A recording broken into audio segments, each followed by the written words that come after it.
کیا دہشت گردی ہے، ساری بڑی دہشت گردی کرتی ہے۔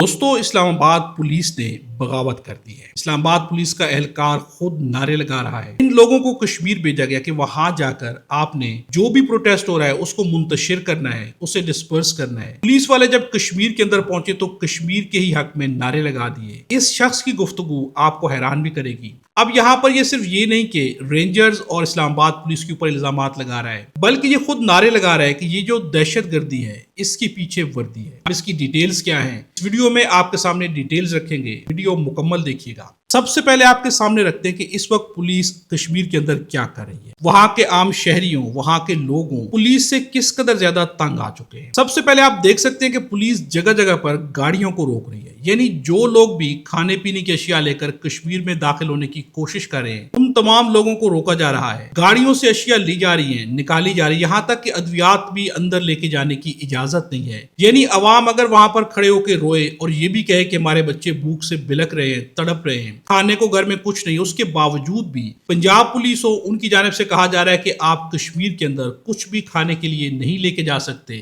اور انہیں روکا جا رہا ہے۔ اب اس کا ری ایکشن کیا آئے گا؟ عوام کب تک یہ سب کچھ برداشت کرے گی؟ اس کے ساتھ ساتھ جب گھروں کے اندر گھس کے بھی پولیس وہاں پر بہت کچھ کر رہی ہے، یعنی ایک شہری کلیم کرے، آپ کے سامنے یہ گفتگو بھی رکھتے ہیں کہ گھروں میں گھس کر خواتین کے اوپر شیلنگ کی جا رہی ہے۔ ایسی ویڈیو پہلے بھی سامنے آ چکی ہیں کہ جس میں پولیس گھروں میں گھس گئی، خواتین نے ویڈیو بنائی، انہیں منع کیا گیا کہ آپ گھروں میں کیوں گھس رہے ہیں، یہاں پر تو کوئی مرد ہی نہیں ہے۔ اس کے باوجود بھی پولیس وہاں پر گھومتی رہی اور خواتین وہاں سے ویڈیوز بنا کے انہیں بہت کچھ سناتی رہی۔ یہ ساری ویڈیوز بھی سامنے آ چکی ہیں، یعنی پولیس سے وہاں کی عوام کسی لحاظ سے بھی خوش نہیں ہے۔ اب ایسی ویڈیوز بھی سامنے ہیں کہ جس میں پولیس اہلکار بیٹھ کے وہاں پر طرح طرح کی باتیں کریں۔ اس قدر زیادہ پولیس کو ڈپلوائے کیا گیا ہے کہ اب پولیس وہاں پر تنگ پڑ گئی، یعنی ان کے پاس کرنے کو کچھ نہیں، وہاں پر وہ بیٹھے ہوئے ہیں۔ تو دوسری جانب جو شہری ہیں وہ پولیس سے اس قدر زیادہ تنگ ہیں کہ نجی زندگی کے اندر بھی پولیس گھس رہی ہے، گھروں کے اندر پولیس گھس رہی ہے، تو اب پولیس کے خلاف وہاں پر ایکشن لیے جا رہے ہیں۔ یعنی بہت ساری ویڈیوز ایسی بھی ہیں کہ جس میں عوام پولیس کے اوپر پل پڑی ہے، ان کے اوپر پتھراؤ کیا گیا ہے، انہیں اینٹیں ماری گئی ہیں، جس کے بعد پولیس بھی وہاں سے بھاگ پڑی ہے۔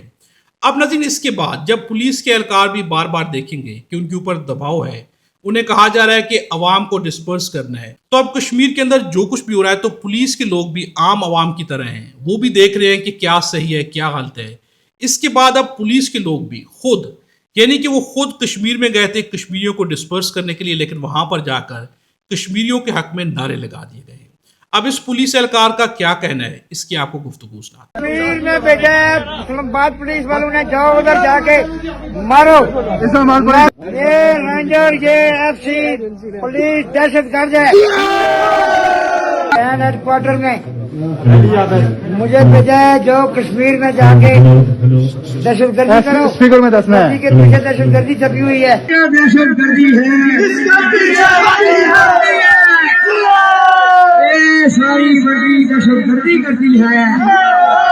اسلام آباد پولیس بھی مرد آباد، کشمیر زندہ باد۔ دوستو، آپ نے اس پولیس اہلکار کی گفتگو سنی۔ ایک جانب یہ بہت بڑے بڑے الزامات لگا رہا ہے، اب یہ الزامات بہت سنگین ہیں، رینجرز کے اوپر بھی لگ رہے ہیں، اس کے ساتھ ساتھ اسلام آباد پولیس کے اوپر بھی لگ رہے ہیں، اور سب سے بڑھ کر یہ جو نعرے لگا رہا ہے اداروں کے خلاف کہ یہ جو دہشت گردی ہے اس کے پیچھے وردی ہے، اب یہ نعرہ خود بہت بڑا نعرہ ہے۔ اب یہ اسلام آباد پولیس کا اہلکار ہے، اس کا کہنا ہے کہ ہمیں کہا گیا کہ وہاں جا کر آپ گولیاں برسائیں، شیلنگ کریں، لیکن میں یہ نہیں کرنا چاہتا۔ اس کے بعد یہ کھل کے اپنے اداروں کے خلاف بولنے لگ گیا ہے۔ بہت ہی الارمنگ چیز ہے کہ اگر پولیس والے خود جو ہے ریاست کے خلاف ہو جائیں گے، ریاست انہیں بھیجے گی آپریشن کے لیے اور وہ خود ریاست کے خلاف بیانات دینے لگ جائیں گے، تو اب یہاں پر ریاست کو، طاقتوروں کو سوچنا چاہیے کہ وہ ایسے کیا کام لے رہے ہیں پولیس سے کہ پولیس بھی اب بغاوت کرنے پر آ گئی ہے۔